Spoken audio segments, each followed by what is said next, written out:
दोस्तों स्वागत है आपका टुडे न्यूज़ 9 में। आपके साथ मैं हूं मोनिश मलिक। यूँ कहें कि उत्तराखंड में विधानसभा चुनावों का बिगुल बज चुका है। क्योंकि ये बात हम क्यों कह सकते हैं, इसलिए कह सकते हैं क्योंकि यहाँ पर जितने भी नेता हैं वो सड़कों पर चलते हुए नजर आ रहे हैं। जब नेता सड़कों पर चलता हुआ नजर आ जाए तो समझ लीजिए या तो बहुत ज़रूरी काम है या फिर चुनाव आसपास हैं। आज एक ऐसे ही स्थानीय नेता हमारे साथ मौजूद हैं। पिछले कुछ दिनों से इनकी गतिविधियाँ कुछ ज़्यादा ही मतलब ये कहें कि लोगों से मिलना जुलना हो गया है और हर एक कार्यक्रम में नज़र आ रहे हैं। आज हमारे साथ मौजूद हैं भाजपा के वरिष्ठ नेता विवेकदीप सिंह जी। तो विवेकदीप सिंह जी, आपका स्वागत है कार्यक्रम में। मोनिश भैया, आपका, आपके चैनल का, आपके दर्शकों का सभी का आभार। सभी को मैं कहता हूँ कि सभी का बहुत बहुत धन्यवाद। आजकल चुनाव ज़मीन से ज़्यादा सोशल मीडिया पे लड़े जाते हैं। सोशल मीडिया पे हम देख रहे हैं कि आप पहले से ज़्यादा सक्रिय हो गए हैं। अचानक ये सक्रियता जो बढ़ी है तो जाहिर सी बात है कि चुनावों के मद्देनज़र ही बढ़ी होगी। लेकिन एक चीज़ होती है कि पहले सक्रिय कम थे, अब ज़्यादा सक्रिय हो गए हैं। तो इस चीज़ में थोड़ा सा एक तरीके से देखा जाए तो कॉन्ट्रडिक्शन हो जाता है। अब जो लोग सोशल मीडिया से बाहर से जो लोग जुड़े हुए हैं वो इस बात को कहें मोनिश भैया तो समझ में आता है, लेकिन आप और हम तो इसी शहर के हैं, इसी शहर में पले बड़े हैं और मुझे लगता है हर कार्यक्रम में और लगभग हर दिन कोई दिन जाता होगा कि आप और मैं आते जाते ना मिल पाते हैं। हाँ, ये बात आप ठीक कह रहे हैं कि सोशल मीडिया पे आजकल मैं उन सभी गतिविधियों को डाल रहा हूँ जो मैं पहले नहीं डालता था। अब पहले मैं आपके पास आता था, मैंने कभी फ़ोटो नहीं डाली। पहले मैं किसी के पास गया, मैंने फ़ोटो नहीं डाली, क्योंकि वो तो मुझे लगता था कि ये कोई सोशल मीडिया पे डालने वाला कंटेंट नहीं है। लेकिन अब मेरे को शुभचिंतकों ने कहा कि नहीं, ये भी एक कंटेंट है। जब लोग आ रहे हैं और लोग छोटी-छोटी चीज़ों को डाल रहे हैं, तो मैंने कहा कि अगर मैं डालूँगा तो फिर तो उन लोगों को के लिए बहुत चिंता का विषय हो जाएगा। क्योंकि माननीय विधायक जी तो 10 बजे या 11 बजे किच्छा आते होंगे, 9 बजे के बाद ही किच्छा आते होंगे। मैं तो सोता भी किच्छा में हूँ और उठता भी किच्छा में हूँ। तो मेरे लिए तो लोगों से मिलके अगर फ़ोटो ही डालना अगर राजनीति का एक हिस्सा है, तो मैं अब इन लोग को महसूस होगा कि उनकी वर्किंग टाइमिंग और मेरे वर्किंग आवर्स में बहुत अंतर रहेगा और मेरा मिलना और उनके मिलने में बहुत अंतर रहेगा। मैं जहाँ पर भी मिलता हूँ वो मेरा परिवार है, मेरे मित्र हैं, मैं यहीं पला बड़ा हूँ।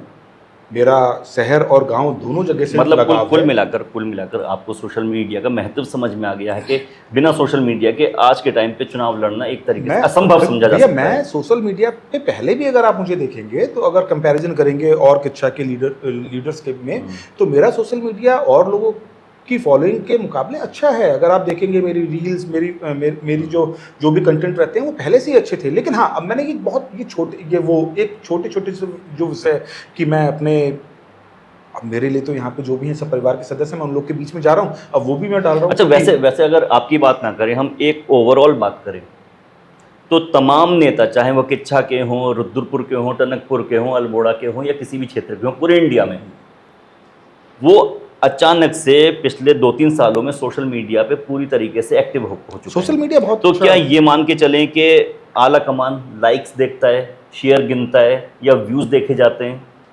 कहीं ना कहीं मैटर तो करती हैं ये चीज़ें, कहीं ना कहीं मैटर करती हैं। भैया, मैं ये तो नहीं कहूँगा कि आला कमान ये सब देखता है कि किसका क्या है, लेकिन हाँ, जिसके पीछे जनाधार होते हैं तो स्वाभाविक सी बात है, उसके लाइक्स ज़्यादा होते हैं, उसके व्यूज़ ज़्यादा होते हैं। और कई बार ऐसा भी होता है कि बहुत डिस्ट्रक्टिव मेंटालिटी के लोगों के लाइक्स ज़्यादा होते हैं, तो इसका आधार ये तो है नहीं कि भी वो ज़्यादा बड़े जन नेता हैं। तो हर चीज़ का महत्व है। सोशल मीडिया का आज के दौर में इसलिए ज़्यादा महत्व है, जो बात मैं मोनिश भैया से अकेले कह रहा हूँ, उस बात को अगर मुझे 1 लाख लोगों तक पहुँचाना है, 10 लाख लोगों तक पहुँचाना है या फिर करोड़ों करोड़ों लोगों तक पहुँचाना है, तो 1 मिनट का काम है। तो सोशल मीडिया का ये महत्व आपकी तो है। बातों से, जैसे कि मैं अभी क्वेश्चन पर नहीं आए, लगभग अभी फॉर्मल बात चल रही है, आपकी बातों से एक तरीके से कॉन्फिडेंस झलक रहा है। ये कॉन्फिडेंस किस चीज़ का कॉन्फिडेंस है? क्या टिकट मिलने की बात पक्की समझें या फिर लोगों से मिलने के बाद आपको पॉजिटिव रेस्पॉन्स मिल रहा है उसका कॉन्फिडेंस है? एक सीट से लगातार तीसरी बार सरकार बनाने वाली पार्टी का मैं कार्यकर्ता हूँ और मैं भारतीय जनता पार्टी का और संघ का तीसरी पीढ़ी का कार्यकर्ता हूँ। तो मेरे अंदर कॉन्फिडेंट नहीं होगा तो किसके अंदर कॉन्फिडेंट होगा भैया? और मुझे विश्वास है, अपनी भारतीय जनता पार्टी पे विश्वास है और उसी नेतृत्व पर विश्वास है। एक सीट से तीसरी बार कहाँ, 2 बार ही तो। नहीं, एक एक दल में मैं तीसरी पीढ़ी का कार्यकर्ता हूं। अच्छा अच्छा अच्छा, मुझे लगा कि आप ये कह रहे हैं किच्छा सीट से 2 बार भाजपा जीत नहीं चुकी नहीं, है। भाजपा मैं किच्छा का नहीं कहा, मैंने कहा मुझे इसलिए विश्वास है क्योंकि मैं भारतीय जनता पार्टी और संघ परिवार में तीसरी पीढ़ी का कार्यकर्ता तीसरी हूं। पीढ़ी तो के मेरे अंदर कॉन्फिडेंट नहीं होगा तो किसके अंदर कॉन्फिडेंट होगा? हम्म। तो कॉन्फिडेंट तो मेरे अंदर इसलिए है। दूसरा, मुझे मेरी पार्टी की कार्य प्रणाली मुझे पता है। मुझे पता है कि भारतीय जनता पार्टी किस प्रकार से कार्य करती है। मुझे पता है भारतीय जनता पार्टी कार्यकर्ता बेस पार्टी है। वो कब किस कार्यकर्ता को लेकर आ जाए। और आप तो देख ही रहे हैं, बिल्कुल युवा हमारे जो राष्ट्रीय अध्यक्ष हैं नितिन नवीन जी, बिहार के मात्र एक कैबिनेट मंत्री थे और उन्हें राष्ट्रीय अध्यक्ष जैसे पद पर ले जाके बैठा दिया। नरेंद्र भाई मोदी जी को नहीं पता था कि वो गुजरात के मुख्यमंत्री बनेंगे। वो दिल्ली में थे, संगठन का काम कर रहे थे, उनको तुरंत अचानक बुलाकर मुख्यमंत्री बना दिया। तो मुझे विश्वास है कि इस बार भारतीय जनता पार्टी के बैनर से उनका आधिकारिक प्रत्याशी विवेकदीप सिंह होगा। और यही कॉन्फिडेंट है जिसके कारण वैसे भी मैं लोगों के बीच में रहता हूँ और मैं जाके कह भी रहा हूँ, अपनी बात भी रख रहा हूँ। टिकट मांगने वालों में आप सबसे छोटे हैं, कम हाँ, उम्र के हैं। सुनिए, कम उम्र के व्यक्ति के साथ एक, मान लीजिए ज़मीन पर बहुत ज़्यादा एक्टिव है, लोगों से मिलना जुलना बहुत ज़्यादा है, लेकिन कम उम्र के व्यक्ति के साथ एक आरोप ये भी लगता है कि उसे कम अनुभव है। तो ये आरोप आपके ऊपर भी या तो लग सकता है या हो सकता है कि बात चल रही हो।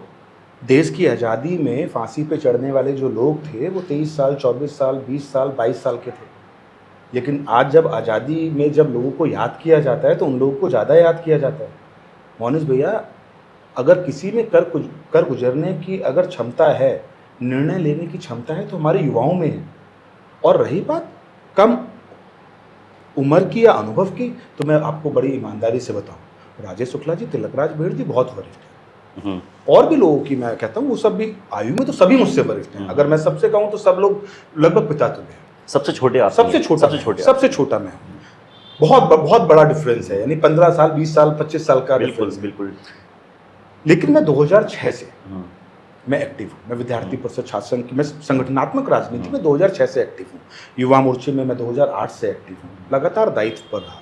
मैंने चीज़ों को समझा है, क्षेत्र की समस्या को समझा है, लोगों की समस्याओं को समझा है।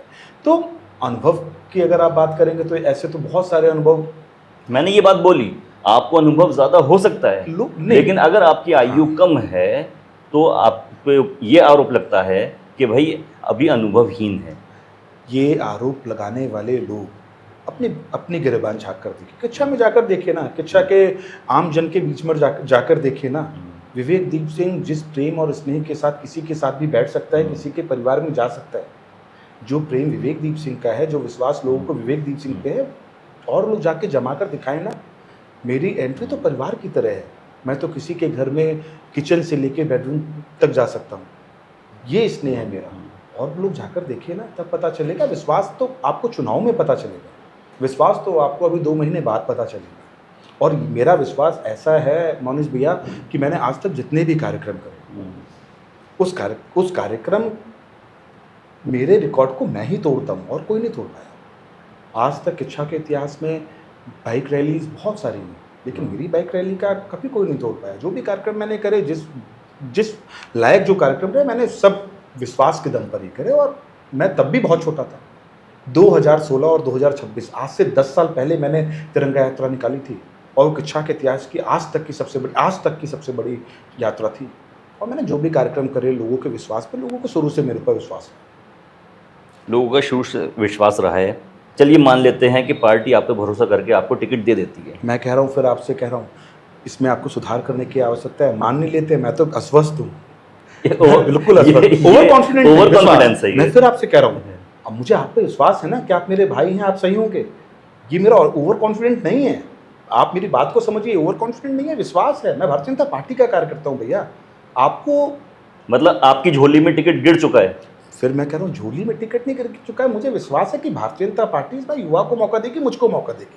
तो आपके अलावा बाकी लोग हैं, वो भी भारतीय जनता पार्टी के हैं, उन्हें भी अपनी पार्टी पर इतना ही भरोसा है। सबका सबसे छोटा तो मैं ही हूँ।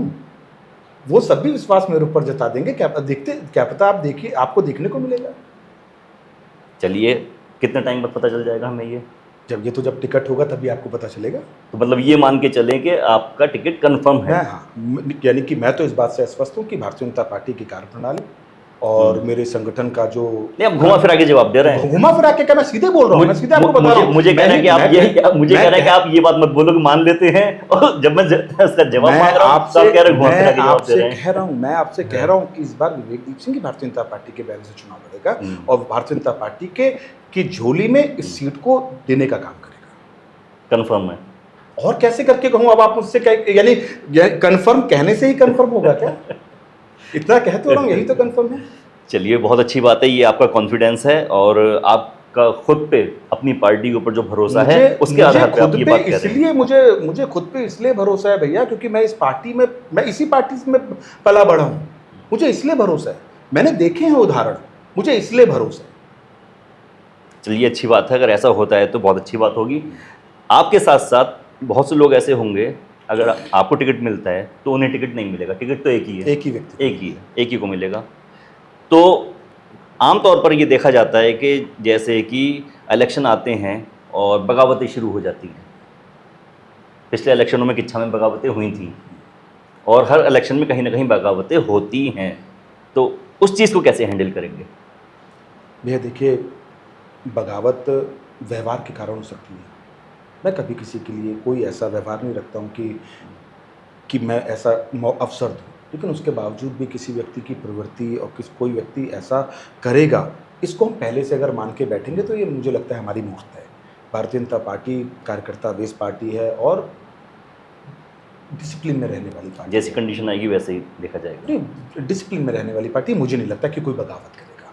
यहाँ पे तो देखिए, हमारे तीरथ सिंह रावत जी पूर्व में मंत्री थे, उनका टिकट कट गया, उन्हें लोकसभा का टिकट। पिछले चुनावों में ही अजय तिवारी जी ने बगावत की थी। हाँ, और निर्दलीय चुनाव लड़े थे वो। हाँ, वो कारण अब क्या रहा क्या नहीं रहा वो आप उनसे पूछेंगे तो ज़्यादा बेहतर रहेगा, लेकिन उनकी भारतीय जनता पार्टी में निष्ठा थी, तभी तो आज वो भारतीय जनता पार्टी में है। कई बार दुर्भाग्य बनती हैं कुछ चीज़ें, तो वो हुआ होगा, लेकिन आज उनकी भारतीय जनता पार्टी में निष्ठा थी और आज वो हैं। और आज वो कह रहे हैं किसी को भी टिकट मिलेगा मैं चुनाव लड़ूंगा, मुझे मिलेगा मैं लड़ूंगा, वो आज कह रहे हैं। चलिए, आपके अनुसार आप टिकट की दौड़ में सबसे ऊपर हैं, यही कहेंगे? टिकट की दौड़ में सबसे नीचे मैं हूं, क्योंकि मैं सबका छोटा हूं। मैं ये कह रहा हूं कि टिकट मुझे मिलेगा, चुनाव मैं लड़ूंगा। ठीक है, आपको इसका मतलब ये हुआ कि टिकट के तौर पे स्नेह मिलेगा पार्टी का। छोटे को स्नेह मिलता है, प्यार मिलता है, ठीक है, तो आपको पार्टी का प्यार मिलेगा। ठीक, बाकी और किसे स्नेह आपके बाद मिल सकता है? मान लीजिए कि सबको स्नेह मिलेगा। अब पार्टी है, पार्टी तो दूसरे नंबर पे आप किसे मानते हैं? स्नेह का हकदार आप दूसरे नंबर पे किसे मानते हैं? सब लोगों को मिलेगा। देखिए, अब मैं फिर कह रहा हूँ भाई राजेश शुक्ला जी हैं, अजय तिवारी जी हैं, संजीव जी हैं, और आपके जल्होत्रा जी हैं, कई लोग हैं, बहुत सारे लोग, कमलेश सेमवाल जी हैं, और हाँ। मेरे विवेक सक्सेना भैया हैं जी। अभी मैं देख रहा था सुरेश गंगवार भैया ने भी कहा, हाँ, गंगवार जी भी हैं। सभी लोग हैं, सब लोग। पार्टी कहीं ना कहीं सबको एडजस्ट करने का काम करती है, सबको नहीं, मैं पार्टी की बात नहीं कर, मैं इस वक्त बात कर रहा हूँ विवेकदीप सिंह जी की, कि वो तो सबसे ज्यादा स्नेह लेने के हकदार हैं। ठीक, बाकी सब है। दूसरे नंबर पे आप किसे मान रहे हैं कि भाई? भैया फिर मैं आपसे कह रहा हूँ, मैं एक ही प्रश्न के दो उत्तर कैसे दे सकता हूँ? दूसरे नंबर स्नेह तो पार्टी का सबके साथ है।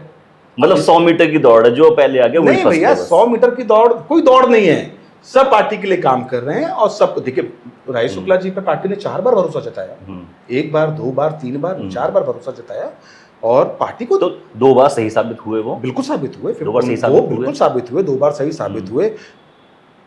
परिस्थितियां रहती हैं, इस बार भी हम जीतते।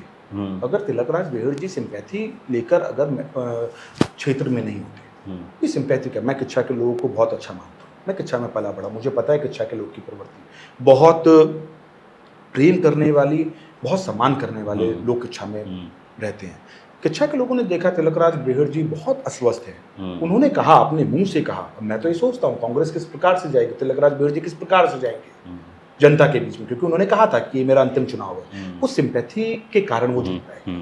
और उसके तुरंत बाद आपने देखा लोकसभा का चुनाव था, हम 14,000 वोटों से इसी विधानसभा को जीता हमने, सिर्फ सिंपैथी वोट के कारण तिलकराज बेहड़ जी चुनाव जीते।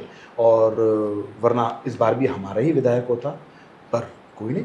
और अब राजेश शुक्ला जी हैं, 2 बार के विधायक रह चुके हैं।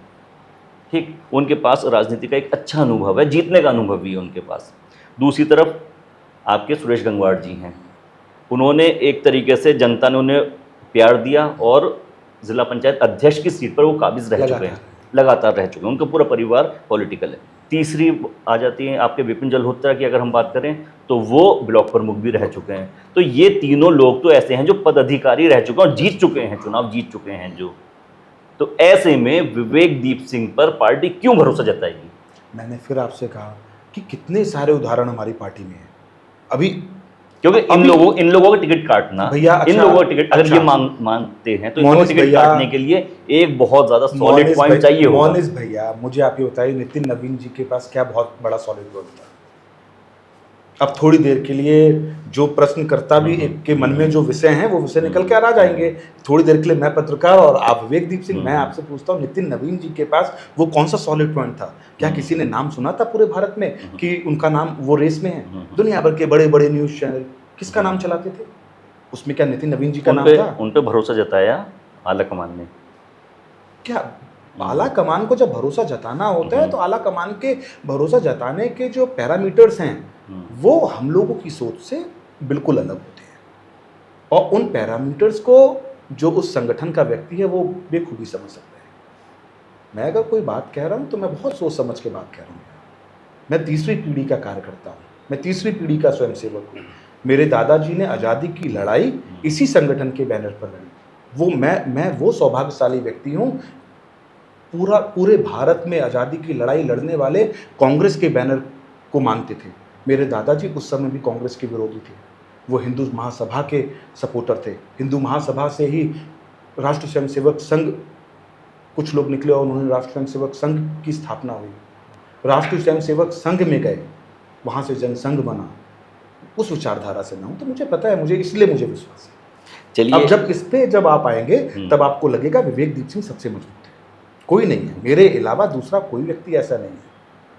मैं उस परिवार से आता हूँ, मुझे इसलिए विश्वास है। मैं बोलना नहीं चाह रहा था, अब आपने कहा तो मैंने आपके सामने बात रख दी। मुझे इस बात का विश्वास है। मैं 17 साल 18 साल, मैं जब 16 साल का था तब से मैं विद्यार्थी परिषद से जुड़ा हूँ। मैं 2006 2008 की तो मैं अमर उजाला, दैनिक जागरण, उत्तरांचल दर्पण जो हमारा है, ऐसे बहुत सारे अखबारों की आपको वो दे सकता हूँ। मैंने अपने जन्मदिन 23 अगस्त के दिन, जब मैं 18 साल का था, उस समय 2008 में 18 साल का मैं था, मैंने अपने जन्मदिन के दिन गिरफ्तारी दी थी पहली बार। अच्छा, आप कहेंगे तो मैं उसकी कटिंग आपको अवेलेबल करवा दूं। नहीं, आप कह रहे हैं तो सही होगा। तो मैं, इसलिए मुझे विश्वास है, मैं तब से लेके अभी तक भारतीय जनता पार्टी के बैनर पे काम करते रहा। मैं विभिन्न राज्यों में भाजपा के पदाधिकारी होने के नाते, भाजपा का विचारधारा के परिवार से आने के नाते मैं विभिन्न राज्यों में चुनाव लड़ाने गया हूँ। मैं जम्मू कश्मीर, बंगाल जैसे सेंसिटिव एरियाज में जब चुनाव हुए, मैं वहाँ पर गया हूँ चुनाव लड़ाने के लिए, और पूर्णकालिक के तौर पर मैंने चुनाव लड़ा है। मुझे इसलिए विश्वास है। चलिए, जैसे मैंने कार्यक्रम के शुरू में भी ये कहा था कि आप सोशल मीडिया पर एक्टिव हैं, लोगों से मेल जोल बढ़ा रहे हैं, लोगों के प्रतिष्ठानों पर जा रहे हैं, उनसे मिल रहे हैं, और एक तरीके से सामाजिक सौहार्द जो होता है उसे बढ़ा रहे हैं। कैसा रेस्पॉन्स मिल रहा है जनता से? बहुत अच्छा मिल रहा है भैया, बहुत अच्छा मिल रहा है। किच्छा में भारतीय जनता पार्टी का विधायक बनेगा, जनता ने मन बना लिया है परिवर्तन का, और परिवर्तन आपको देखने को मिलेगा। बहुत अच्छा रिस्पॉन्स। विवेकदीप सिंह अगर विधायक बन जाते हैं, टिकट मिल जाता है और विधायक बन जाते हैं, तो किच्छा के लिए 3 प्राथमिकताएं क्या रहेंगी? मुझे बहुत अफसोस होता है कि हमारा जो डाम का क्षेत्र है, वहाँ के लोग बहुत वंचित हैं। वहाँ के लोगों की बहुत उपेक्षा हुई है।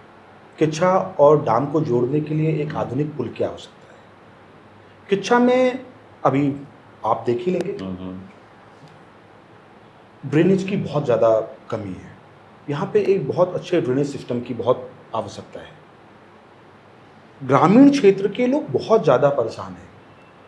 उनके पास पशु चिकित्सालय कोई आधुनिक नहीं है, उनके पास कोई पशु एम्बुलेंस नहीं है, उनकी बात सुनने वाला कोई व्यक्ति नहीं है। ग्रामीण से लेके शहरी क्षेत्र में कैसे करके लोगों का जुड़ाव हो, कैसे करके उन तक सुविधाएं पहुंच पाएं, सब चीज़ों पे काम करने का काम करूँगा। मेन शहर के लिए कोई प्राथमिकता है आपकी? भैया बहुत सारी प्राथमिकता है। यहाँ पे स्टेडियम होना चाहिए। अब आपने 3 कहा तो मेरी 3 में तो खत्म नहीं हो पाएंगे। 3 तो वो टॉप किया गया। मैं आपको बताऊं, अगर मेन शहर की बात करें, अगर मेरी टॉप प्रायोरिटी में मैं बात करूं तो जो मैं दीनदयाल जी को मानने वाला कार्यकर्ता हूं। हमारा लक्ष्य है कि अंत्योदय तक बैठे व्यक्ति का, चाहे वो किसी जाति, किसी धर्म, किसी उससे आता हो, उसका भी उसके साथ भी न्याय होना चाहिए। तो वहाँ तक कैसे करके सुविधाएं पहुँचेंगी, ये मेरा पहला कर्तव्य है। दूसरा, मैं युवा हूँ, तो युवाओं के लिए एक आधुनिक खेल स्टेडियम होने चाहिए। मेरा मन है कि आधुनिक खेल स्टेडियम हो। तीसरा, मैं सामाजिक हूँ, यहाँ पे एक ऐसे कम्युनिटी हॉल होना चाहिए जहाँ पे लोग अपने किसी भी प्रकार का कार्यक्रम है, हर वर्ग का व्यक्ति कर पाए। यहाँ पे एक प्रेस क्लब होना चाहिए कि हमारे जो मीडिया कर्मी हैं वो आराम से वहाँ पर जाकर, किसी को अगर प्रेस कॉन्फ्रेंस करनी है या मीडिया कर्मियों को वहाँ पे किसी के साथ संवाद करना है, तो आराम से एक प्रेस क्लब हो, वहाँ पे वो जा पाएँ। यहाँ पे एक लाइब्रेरी की ज़रूरत है। यहाँ पे एम्स बन रहा है, ठीक है, बहुत बड़ी संस्थान बन रही है, लेकिन उसके बावजूद भी यहाँ पे एक महिला बेस हॉस्पिटल की बहुत बड़ी आवश्यकता है। बहुत सारे काम है भैया। मैं अगर काम गिनवाने, मैं 2022 में भी मैंने सोचा था और मैं लोगों के बीच में गया था अपने विषयों को लेके। बहुत सारे विषय हैं। एक काम ऐसा जो वर्तमान विधायक ने किया हो और आपको पसंद हो, और एक काम ऐसा जो पूर्व विधायक ने किया हो और आपको पसंद हो। सबके सभी काम भैया अच्छे हैं, लेकिन और अच्छे काम हो सकते थे अगर वो लोग किच्छा के होते तो। अगर किच्छा के होते तो चलिए, काम तो कराए हैं उन्होंने। मैंने क्या कहा, सबके चलिए सारे काम वो दूसरा टॉपिक है, वो स्थानीय वाला टॉपिक है। मैं अगर कामों की बात कर रहा हूँ तो भैया एक काम मैं आपसे कह रहा हूँ, मैं कभी स्थानीय और बाहरी को नहीं मानता हूँ। जिसमें दम होगा वो आगे आएगा और जीत जाएगा। तो मैं स्थानीय बाहरी के विषय को मैं मानता ही नहीं हूँ। भाई स्थानीय क्या, मानिए मैं तो जिस पार्टी से आ रहा हूँ, प्रधानमंत्री जी गुजरात से आते हैं और प्रयागराज से चुनाव लड़ते हैं। स्थानीय और बाहरी का कोई विषय ही नहीं है। वे भारतवासी हैं ना, पूरे भारत में कहीं पे भी चुनाव लड़े, लेकिन विषय कहाँ पर आता है, जब नेता अच्छा आता है, जो अपने विजन को लेकर आता है, जिसका विजन विकास को लेकर है, तो क्षेत्र का विकास होता है। लेकिन जब नेता अपने क्षेत्र की उपेक्षा के कारण आपके बीच में आता है, भाई आप लोग क्यों नहीं अपने क्षेत्र में जाके दो हाथ करते हैं, तब फिर वो विकास के लिए नहीं सोचता है, तब फिर वो सिर्फ अपने लाभ के लिए सोचता है। भाई मौका था ना तिलकराज बेहड़ जी के अच्छा, इस स्थानीय का मतलब क्या हुआ? जिसका घर किच्छा में है या जिसका घर किच्छा विधानसभा में है? भैया जिसका घर किच्छा विधानसभा में है। किच्छा विधानसभा में है, तो जिनकी बात आप कर रहे हैं उनका घर किच्छा विधानसभा में ही है। भैया मैं ये कही नहीं, मैंने तो कहा ही नहीं कि स्थानीय की बात। मैंने क्या कहा, मैंने कहा स्थानीय तो कोई विषय ही नहीं है। विषय ये है कि अगर वो लोग किच्छा में होते, किच्छा में रहते, आप मुझे बताइए कौन कहाँ पर रहता है। चलिए मैं आपसे प्रश्न करता हूँ। हाँ, वर्तमान विधायक रुद्रपुर रहते हैं और पूर्व विधायक भी रुद्रपुर रहते हैं। तब फिर आप मुझे बताइए, रात अगर किसी को अगर यहाँ पे किच्छा में रहते तो किच्छा की बाजार में, हाट बाजार में जाना होता, और जब बार बार जाते और जाते समय भी फाटक बंद होता, आते समय भी फाटक बंद होता, तब उन्हें कष्ट महसूस होता ना कि यहाँ पे एक अंडरपास की आवश्यकता है। ओवरब्रिज बन रहा है। अब कब अंडरपास अब कब मैं आपको आप और मैं दोनों लोग बैठ जाएंगे अगर 2027 चुनाव से पहले ओवरब्रिज या अंडरब्रिज बन के तैयार हो जाए तो? नहीं बनेगा भैया। प्रस्ताव तो हो गया। मैं कह रहा हूँ ये प्रस्ताव क्या, इस काम को आप कैसे देखेंगे? हरीश रावत जी, इस काम को आप कैसे देखेंगे? मैं अच्छा अगर बनेगा तो अच्छा है। एम्स को कैसे देखेंगे? एम्स को अच्छा देखेंगे और हाईटेक बस अड्डा अच्छा देखेंगे। जो अच्छा है तो उसको अच्छा ही तो देखेंगे। हमारी सरकार की सोच को तो देखिए, हमारी सरकार की सोच को तो देखिए। लोग यहाँ पे किच्छा में विधायक कांग्रेस के हैं, लेकिन मोदी जी की, धामी जी की सोच को देखिए कि उन्होंने किच्छा को आधुनिक बस अड्डा देने का काम करा। मैंने ऐसा बस अड्डा आसपास में कहीं नहीं देखा है। मोदी जी ने यहाँ पे, धामी जी ने यहाँ पे एम्स लाने का काम किया, मॉडल डिग्री कॉलेज आया। लेकिन जब बस अड्डा आया तब तो बीजेपी की सरकार थी यहाँ भी। भैया बीजेपी की सरकार थी, बस अड्डा आया तभी तो आया जब भाजपा की सरकार थी। भाजपा की सरकार थी, यहाँ विधायक भी भाजपा के थे। कांग्रेस की सरकार थी, कांग्रेस के नेता थे बहुत बड़े जो किच्छा से चुनाव लड़े। उन्होंने सिर्फ वादे ही तो करे कि स्मार्ट सिटी बनाएंगे किच्छा में। कहाँ गई वो स्मार्ट सिटी? कहाँ गई वो स्मार्ट सिटी? तो मैं तो नहीं मानूंगा जब तक वो अंडरपास बनकर तैयार नहीं हो जाएगा, मैं नहीं मानूंगा। आप क्या कह रहे हैं, नहीं बनेगा इलेक्शन? नहीं, मैं ये नहीं, मुझे आप अगर बनेगा तो मैं और आप वहीं पे क्या कहते हैं एक कार्यक्रम करेंगे और मैं माननीय विधायक जी का धन्यवाद कर दूंगा। अगर वहां पे इलेक्शन से पहले अगर अंडरपास बनकर खड़ा हो जाए तो आप कहिएगा। ये चुनावी स्टंट और चुनावी बातें से मैं थोड़ा सा, मैं इन विषयों पे नहीं पढ़ना चाहता हूँ, ठीक है। लेकिन मेरा बस ये मानना है कि अगर तिलकराज बेहड़ जी किच्छा और रुद्रपुर के विधायक थे, दाम तो तब भी किच्छा में था, मंत्री थे। मंत्री तो पूरे प्रदेश का होता है, क्यों नहीं पुल बन पाया भैया? आप लोग इतने बड़े बड़े नेता हैं, क्यों नहीं बनवा पाए पुल? क्यों डाम के लोग आज भी वंचित हैं? किच्छा बॉर्डर एरिया है, एक तरफ यूपी आ जाता है, दूसरी तरफ सरकारी भूमि है, इस तरफ टोल या फिर रुद्रपुर आ जाता है। आपके पास यहां बढ़ने के बहुत सारे चांसेस नहीं। अगर आपके पास यहाँ पर पुल होता, नहीं, विकास की पॉसिबिलिटी किच्छा में बहुत ज़्यादा बहुत है। सारी हैं। पुरानी तहसील है किच्छा, रुद्रपुर से पहले की तहसील अब थी, आपने एक और विषय छेड़ दिया। भारत में किच्छा वो चुनिंदा स्थानों में से है जहां पे जिला मुख्यालय तहसील में नहीं बना, अलग हटके बना है। वरना जहां तहसील होती है वही जिला मुख्यालय बनता है। क्यों बना? इसीलिए बना, जो कारण इतनी देर से हम और आप जिक्र कर रहे हैं, क्योंकि किसी का मुंह किच्छा के साथ था नहीं। किच्छा तो सिर्फ और सिर्फ एक वोट बैंक या फिर राजनीति करने का अखाड़ा था, कार्य क्षेत्र था। सिर्फ कार्य क्षेत्र नहीं, सिर्फ अपनी महत्वाकांक्षा पूरी करने का कार्य क्षेत्र तो भैया बहुत सारे लोगों का होता है। नौकरी पेशा वाले लोगों का भी कार्य क्षेत्र होते हैं, लेकिन ईमानदारी से कार्य करते हैं ना। लेकिन जिसको सिर्फ ये है कि काम करने के लिए, बस बनने के लिए आए हैं या जाना है काम करने के लिए, वो वाली स्थिति रही किच्छा की। आधुनिक किच्छा को पिछड़ा किच्छा बनाने का काम इन्हीं लोगों ने करा, और भारतीय जनता पार्टी की अंत्योदय तक काम करने वाली सरकार ने उस पिछड़े किच्छा को फिर आधुनिक किच्छा, विकसित किच्छा बनाने का काम कर रही है। किच्छा अब पूरे विश्व के मानचित्र पे दिखाई देगा भैया। आप कैसे विकसित करेंगे? मैंने आपको कहा कि किच्छा की जो मूलभूत समस्याएं हैं, जो किच्छा की मूलभूत चीजें हैं, वो श्रेय लेने के लिए नहीं, वो किच्छा के लोगों के लिए जब बनाने की आपकी भावना रखेंगे तो किच्छा विकसित होते हुए चले जाएगा। जब आप छोटे छोटे कामों का श्रेय लेना चाहेंगे, जब आप छोटे छोटे कामों के लिए, देखिए जब हम बात करते हैं ना, तो हम उन लोगों से ही बात करते हैं जो नेताओं की आलोचना करते हैं। अपनी ही पार्टी के कुछ लोग अपनी ही पार्टी के कुछ लोगों की आलोचना करते हैं। हर जगह होता है ये, क्योंकि टिकट के लिए आपको दूसरी पार्टी से नहीं लड़ना है। टिकट के लिए आपको अपनी ही पार्टी का, अपने ही दावेदारों से फाइट करनी है। तो एक बात ये आती है, उनके भी क्वेश्चन होते हैं, तो वो ये कहते हैं कि अभी तक क्या किया था उन्होंने जो अब करेंगे। नहीं, मैं ये सब नहीं कहूँगा, मैं इन सब चीज़ों में नहीं जाऊँगा। सबने बहुत अच्छा किया, लेकिन हाँ, मैंने जो आपसे नहीं, ये आपके ऊपर है ये बात मैंने, हाँ, अब मैं नहीं चाह रहा हूँ, मैं बोलना नहीं चाह रहा हूँ। बिल्कुल बोलिए आप, बिल्कुल कैमरा ऑन है, आप बोलिए। आप अपने क्षेत्र में पूछिए कि कौन किस स्कूल से पढ़ा है। किच्छा के जितने पुराने बुजुर्ग हैं, वो अधिकांश लोग जनता इंटर कॉलेज किच्छा से पढ़े हैं। बिल्कुल पढ़े हैं। उस जनता इंटर कॉलेज की स्थापना किसने करवाई? जाके पूछिए। किसने करवाई? जाके पूछिए। मेरे पूज्य दादाजी ने करवाई। मेरे पूज्य दादाजी ने करवाई। किच्छा शिशु मंदिर, उसकी स्थापना पूछिए जाके किसने करवाई? किसने करवाई? मेरे दादाजी ने करवाई। जाके पूछिए ना वहाँ पे, जब आप स्कूल में जाएंगे और जब वहाँ के आप ऑफिस में जाएंगे तो मेरे दादाजी की वहाँ पे आपको फोटो दिखाई दी जाएगी। ऐसी एक की बात नहीं कर रहा हूँ, ऐसी बहुत सारी। यहाँ पे सरस्वती पूर्व माध्यमिक विद्यालय है। मैं नहीं बोलना चाह रहा हूँ। नहीं बोलिए, आप बोलिए। मैं फिर आपसे कह रहा हूँ, मुझे नहीं गिनाना है भैया, मुझे नहीं गिनाना है। मुझे ये सारी चीजें नहीं, जब तक गिनाएंगे नहीं तब तक लोग भैया, मैं फिर आपसे कह रहा हूँ, आलोचना करने वाले लोग जब सही आलोचना करेंगे तो उसको मैं स्वीकार करूंगा। जब इस प्रकार की आलोचना करेंगे तो हमें इग्नोर करके चल देना चाहिए, क्योंकि उनका काम है आपको रोकने का, और हम रुकने वाले लोगों में से नहीं है। नहीं रुकेंगे। एक हॉस्पिटल भी है भैया। मैं फिर आपसे कह रहा हूँ, मुझे कोई बात नहीं कहनी है भैया। मुझे इस विषय पे कोई एक बात आई है, कोई भगवान के ऊपर प्रश्न चिन्ह उठा लेते हैं। अब लड़ा जाएगा क्या? नहीं लड़ेंगे भैया। भगवान अपने आप में सक्षम है। अगर मेरे बारे में पूछना है, मेरे बारे में जानना है, तो जाकर जानो पहले। अगर आप लोग उस कद के हो, प्रतिदिन किच्छा के 30 अपने परिवारों में बैठ कर दिखाओ, चुनाव तक विवेक दीप सिंह बैठ कर दिखा देगा। किसी के पास नहीं है भैया, किसी के पास नहीं है।